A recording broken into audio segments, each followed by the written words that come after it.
আমার কপালে এমনি আগুন লাগে পূর্ব আমি জীবনে করবো না করি নাই আব্বা। আপনার কপালে আগুন দিছে? কিটা আগুন দিছে? খুলে বসছিটা কিসের জন্য? একটু আগে সরাইটা আমার হয়ে গেল, এর পক্ষে নাকি আমার বিয়ে করা সম্ভব না। এই তর্ক ওরে হাড় মাংস সব এক করে দিয়ে ওর পিলিক ছুড়ে দিয়ে আসি। কত বড় সাহস! আমি তোর জন্য কত ভালো ভালো সাওয়াল ঠিক করেছি, আর ওই হারামে আমার পায়ে নিচে পড়েছিল, বলছে চাচা আপনার মেয়েকে আমার কাছে দেন, সুখে রাখবো। আর সে এখন করছে আমার মেয়েকে বিয়ে করবে না।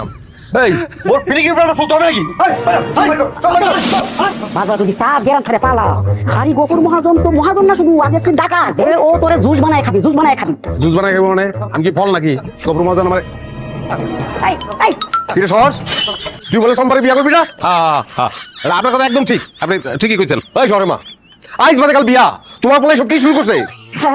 ভাই আমি তো শহরের কথার আগামাতে কিছু বুঝতেছি না। মা কি কও তুমি? বুঝতেছো না মানে? আর কিছু ফ্যামিলি না আমার মতন খয়রাতি যদি তার মায়ের বিয়ে করে তার মান সম্মান থাকবো, এটাই তো কইতেছে। ওরে বাপ্পা, আমার মেয়ের ফুসলায় ফাসলায় ব্রেন ওয়াশ করে বিয়েতে রাজি করে, তুমি এই কথা কও? এইসব বিয়ার কি বাদ দিয়া শুক্রবার দিন বর্ষায় আমার বাড়িতে যাবি। যদি শোনা আমার বাড়িতে না যাও ওই দিন, তাহলে শুক্রবারই তোমার জানাতে পারে ছেড়ে দেবো আমি। আরে কি কইতেছে কাকা? দেখেন আমার শরীরটা খারাপ, আমার এত চাপ দিন, আমি কিন্তু ফিট হয়ে যাবো। কিন্তু ফিট হ, তোর ফিট হওয়া বডি দড়ি দিয়া বাইন্দা আমি পুরা গ্রাম ঘুরামু। তুই আমার মেয়ের জীবন নিয়ে কুতকুত খেলা শুরু করছো। আমি তো বিয়াটা করি নাই, আমি করি নাই, বুঝেন না কেন? বাসের টিকিট, ট্রেনের টিকিট, প্লেনের টিকিট পর্যন্ত ক্যান্সেল হয়, এটা বিয়া ক্যান্সেল হতে পারে না। সরে মা, তোমার পোলার মাথা একদম গেছে, তোমার পোলার কিন্তু আমার হাত থেকে কেউ বাঁচাতে পারবো না।